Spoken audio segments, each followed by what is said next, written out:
Assalamualaikum warahmatullahi wabarakatuh. Sobat sehat Rumah Sakit Islam Aminah Blitar, jumpa lagi dengan saya Ima di podcast Rumah Sakit Islam Aminah Blitar. Sobat sehat, hari ini kita akan berbincang seputar narkoba. Kenapa harus berbicara tentang narkoba? Karena hari ini kita telah kedatangan narasumber yang istimewa, yaitu Kepala BNN Kabupaten Blitar, Bapak AKBP Wahyudi Santoso SE. Mari kita sapa narasumber kita, Sobat Sehat. Assalamualaikum Bapak. Waalaikumsalam warahmatullahi wabarakatuh. Aduh, luar biasa, satu kehormatan bisa hadir di studionya Rumah Sakit Islam Aminah Blitar. Bagaimana kabarnya Bapak hari ini? Alhamdulillah sehat walafiat. Alhamdulillah. Bapak mungkin bisa diperkenalkan dulu kepada Sobat Sehat Rumah Sakit Islam Aminah Blitar. Monggo. Terima kasih atas waktu yang diberikan. Mohon izin untuk Sobat Sehat RSI Aminah sekalian, saya Wahyudi Santoso selaku Kepala BNNK Blitar.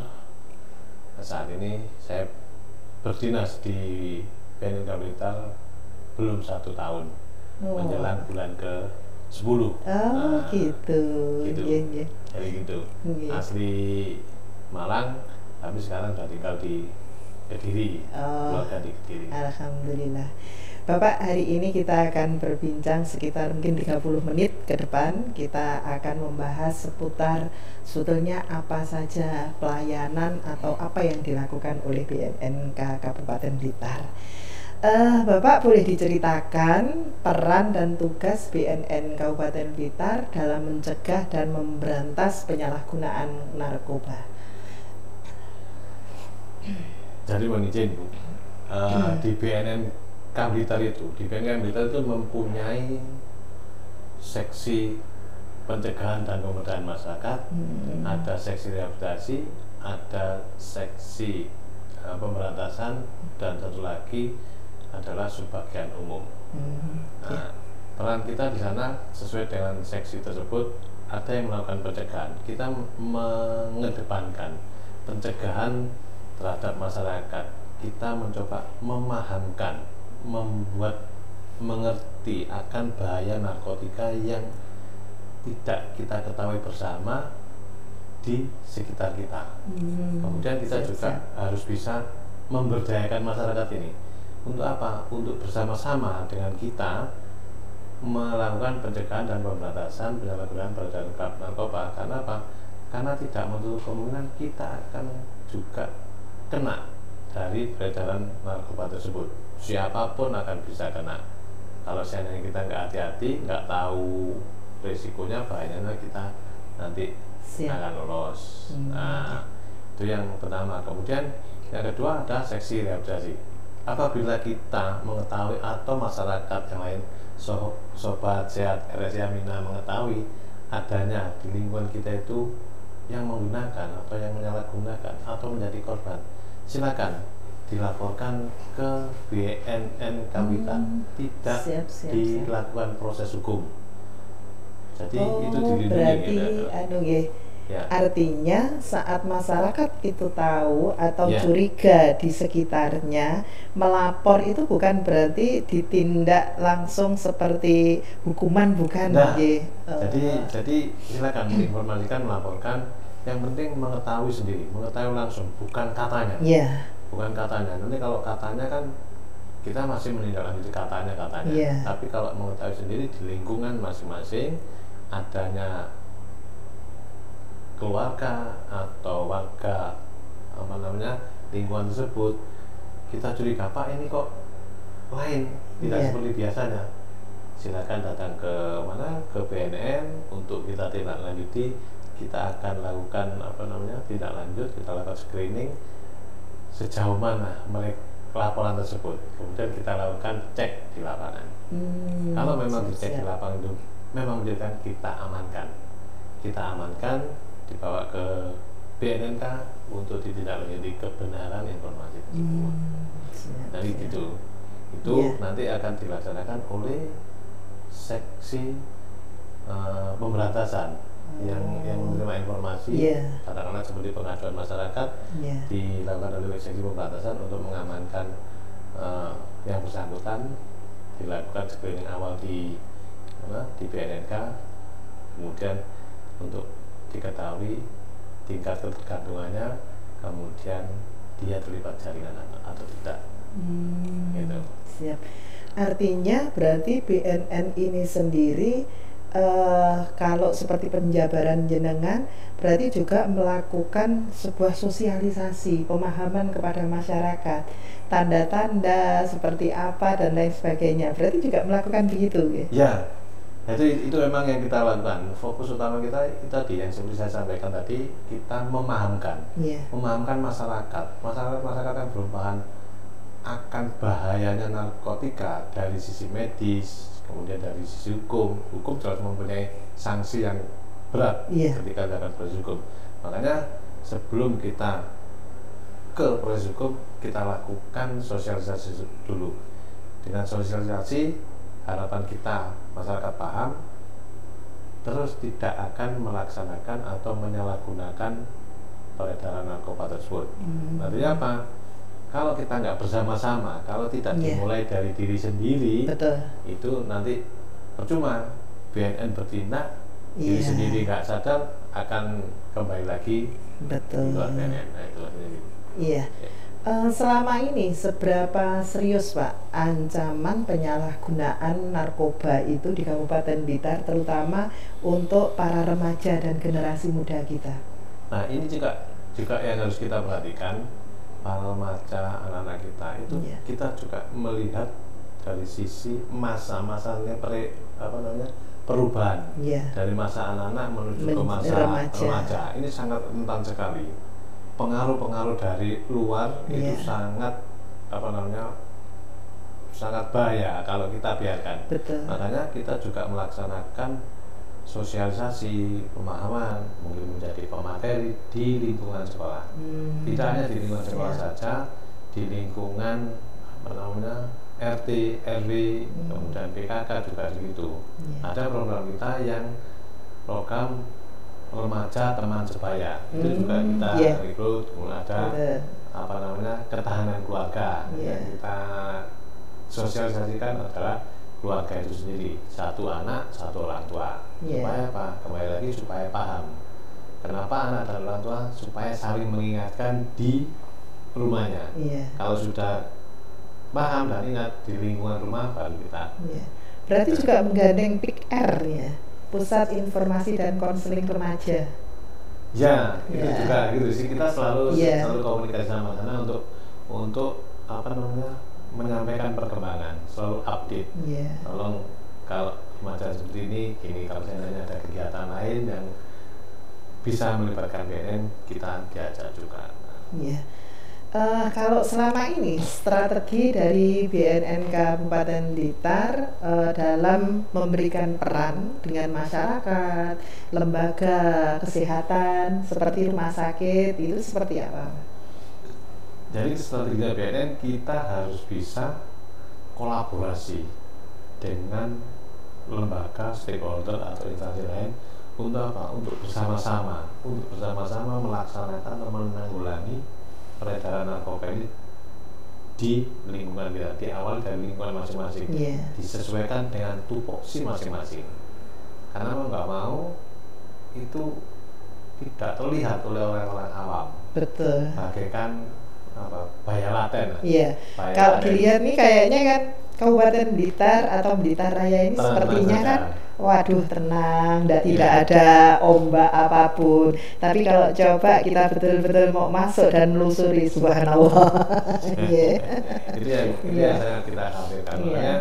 Kita mengajak dari semua elemen masyarakat, baik itu masyarakat umum, swasta, pendidikan, pemerintahan, kemudian LSM, pondok. Harapan kita bisa bersama-sama untuk melakukan pencegahan dan pemberantasan diawali dari lingkungan kita masing-masing, disesuaikan dengan tupoksinya masing-masing.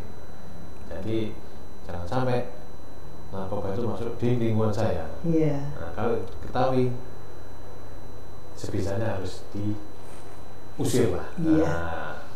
menarik tadi Bapak yang kita membicarakan masyarakat bisa melapor.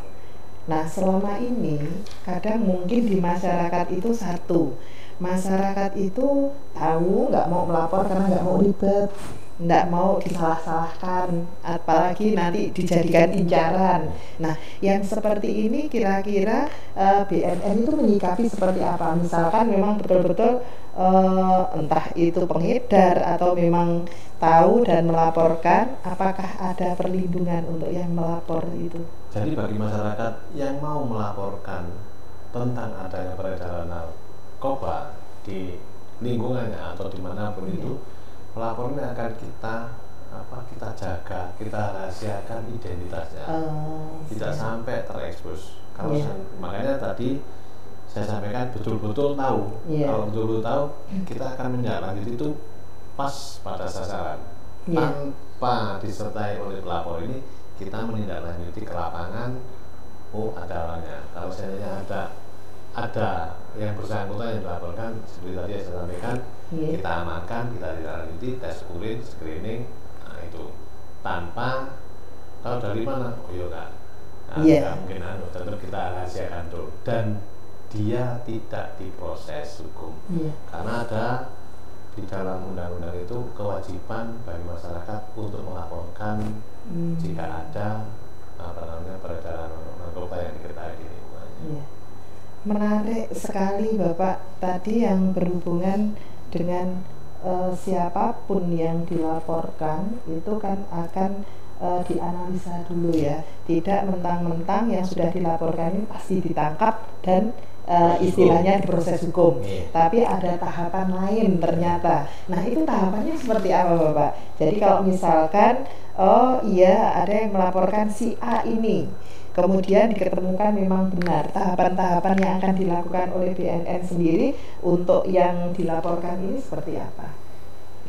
Jadi ketika kita sudah menemukan yang dilaporkan tersebut, tadi saya sampaikan kita amankan ke kantor, kita lakukan tes urin positif atau negatifnya, kemudian kita screening awal, kita asesmen awal untuk mengetahui sejauh mana tingkat ketergantungan dia. Kemudian kita kembangkan juga apakah dia terlibat jaringan. Nah, jaringan, kalau terlibat jaringan sudah catatan. Nah, tinggal nanti kita tindak lanjuti juga apakah pada saat diamankan tersebut kedapatan membawa barang bukti. Nah, kalau barang bukti sebagaimana surat edaran Mahkamah Agung yang di atas 1 gram itu bisa diproses lanjut, yang di bawah 1 gram itu kewajiban untuk direhabilitasi. Jadi gitu, untuk untuk tindakannya itu ada juga tim asesmen terpadu. Tim asesmen terpadu itu adanya di BNN. Jadi ketika penyidik dari Polri mengamankan seseorang di lapangan, di mana pada saat diamankan itu barang buktinya kurang dari 1 gram, bisa diajukan asesmen tersebut. Nah, di asesmen tersebut diterima oleh tim asesmen terpadu. Itu di dalam tim ada 2 tim medis dan tim hukum.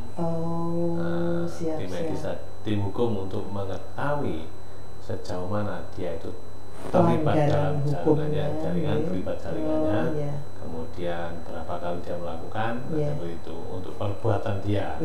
Kemudian kalau tim medis untuk mengetahui sejauh mana tingkat ketergantungannya dia, nah nanti akan ditentukan dia proses hukum atau tidak.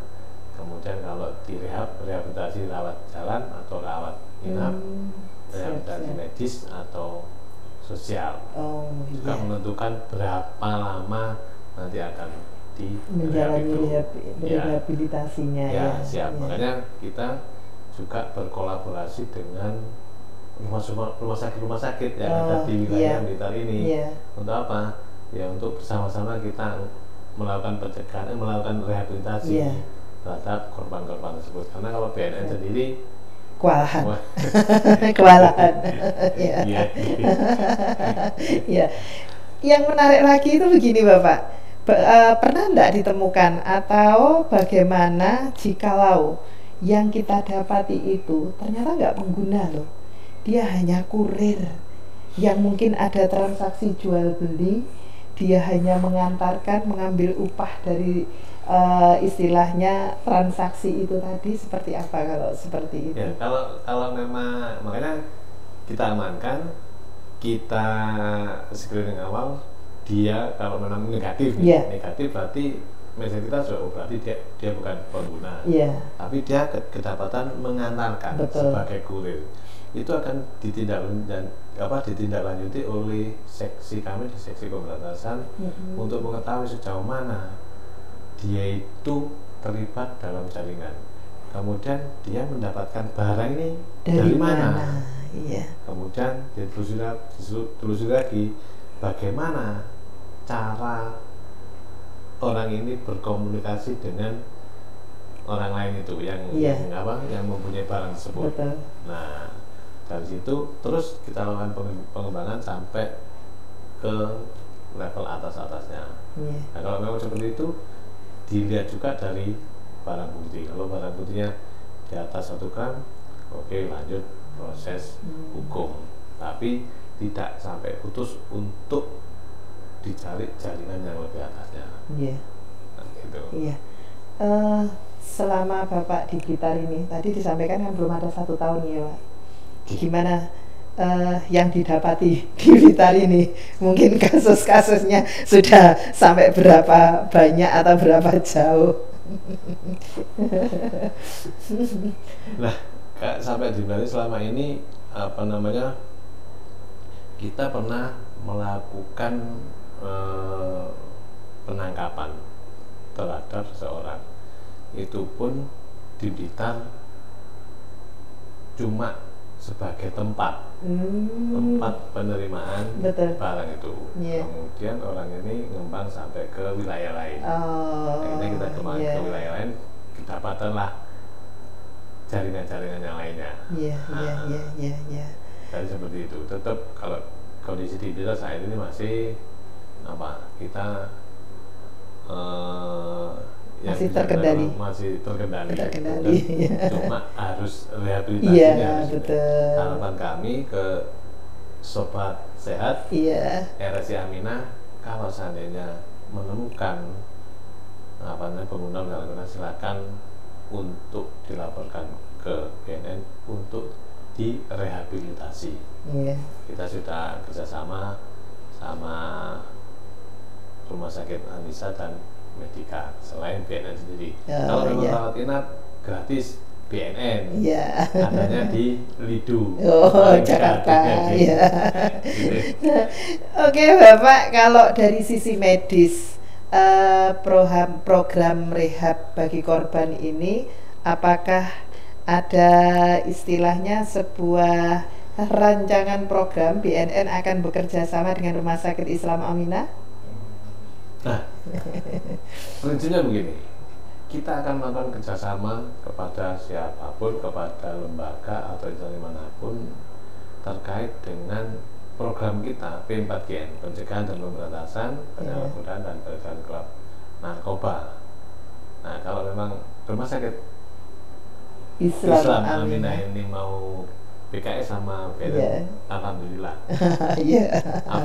Apresiasi sekali ya. Siap, kita akan menjadi bagian dari mengamankan negeri ini. Karena mau nggak mau kan tanggung jawab kita bersama untuk generasi muda ini supaya mereka sembuh. Kedua, apalagi kalau Rumah Sakit Islam Aminah dengan kelengkapan fasilitas dengan ada SPKJ-nya, ada psikolog klinisnya. Nanti insya Allah kita akan membangun sinergi ini ke depannya. Siap. Ada dari seksi rehabilitasi selalu berkomunikasi dengan yang tim medisnya yang di Rumah Sakit Aminah. Siap.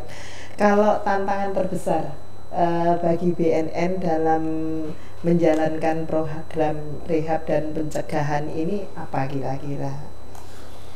Tantangan terbesar sebenarnya gini, sebenarnya tantangan itu sudah ada, cuma gini, para sindikat, para pelaku ini selalu mengubah polanya mereka untuk menyebarkan narkotika ini, gitu loh. Selalu modusnya berubah. Ada yang kurir, ada yang mencari kurir yang perempuan, ada yang dikemas seperti permen, seperti itu. Betul.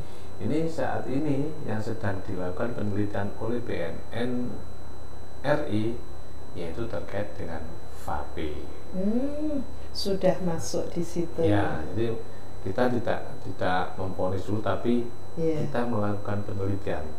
Kalau vape-nya kan alat yang digunakan untuk menghisap, tapi liquidnya ini yang cenderung bisa diganti sama narkotika yang cair.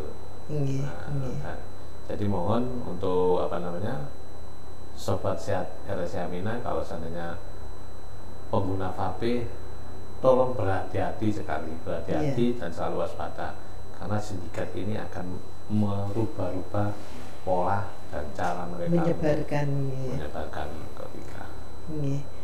Kalau sekarang kan era digitalisasi, medsos luar biasa. Nah, jadi hampir semuanya itu bisa diunggah, bisa dilihat, sekali telunjuk ini menekan semuanya bisa keluar. BNN bagaimana peran untuk menggunakan medsos ini dalam segala lini program-programnya ini?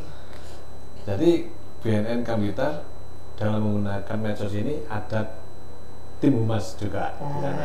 Tim humas ini yang mempunyai tugas untuk selalu mengupdate semua kegiatan dari BNN Blitar, kemudian juga menyampaikan lewat konten program-program yang ada di BNN Blitar, baik itu yang dari sisi P2M, pencegahan dan pemberdayaan masyarakat, kemudian dari sisi rehabilitasi, kemudian dari layanan yang kita sampaikan kepada masyarakat. Jangan sampai masyarakat itu kok begini ya. Kita mencoba untuk menghindari hal itu. Tentunya kritik dan saran kita juga siap untuk menerima, untuk perubahan kita ke depan semakin lebih baik lagi. Berarti termasuk laporan juga bisa menggunakan medsos, artinya tidak harus datang langsung ke kantor, mungkin tidak punya waktu, hanya mungkin Sobat Sehat Rumah Sakit Islam Aminah Blitar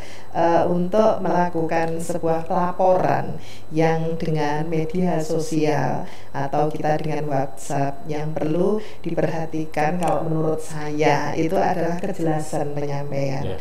Siapa, nama kita, kegiatannya di mana. Karena biasanya kalau tanpa identitas itu kan sama dengan surat kaleng.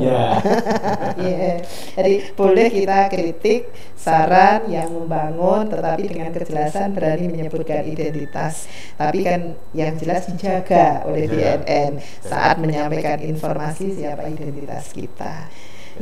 Bapak, mungkin ada pesan untuk masyarakat Blitar agar bisa bersama-sama mencegah dan melawan penyalahgunaan narkoba ini. Untuk sobat sehat RSI Aminah, saya berharap kita bisa berkolaborasi bersama-sama, kita bisa berkomitmen bersama-sama untuk melaksanakan program pencegahan dan pemberantasan penyalahgunaan peredaran gelap narkoba, diawali dari lingkungan kita masing-masing. Kenapa? Karena diawali dari lingkungan kita itulah untuk menjaga yang diawal dari unit yang paling kecil, dikumpulkan yang kecil, yang besar, kemudian sampai yang sangat besar. Jadi dengan kita bersama-sama berkomitmen untuk melaksanakan program pencegahan dan pemberantasan penyalahgunaan peredaran narkoba di wilayah Blitar Raya ini, semoga Blitar Raya menjadi Blitar bersinar, bersih dari narkoba. Amin. Terima kasih Bapak hari ini sudah menyempatkan dan menyediakan waktu untuk kita berbincang tentang narkoba. bagaimana dan kita harus berperan. Baik Sobat Sehat Rumah Sakit Islam Aminah Blitar, sebelum kita akhiri, monggo Bapak mungkin menyampaikan closing statement-nya. Untuk Sobat Sehat RSI Aminah dan masyarakat Blitar Raya, mari kita sepakat untuk mewujudkan Blitar Sangar, sadar melawan narkoba, Blitar bersinar, Blitar bersih dari narkoba. Wow, salam sehat tanpa narkoba. Salam sehat tanpa narkoba. Baik Sobat Sehat Rumah Sakit Islam Aminah Blitar, sepertinya saya harus mengakhiri bincang-bincang kita pada kesempatan hari ini. Mohon izin undur diri, saya Ima dari podcast ini. Kita berharap kita ketemu lagi di podcast yang akan datang, pastinya dengan narasumber yang tidak kalah hebatnya. Terima kasih. Assalamualaikum warahmatullahi wabarakatuh.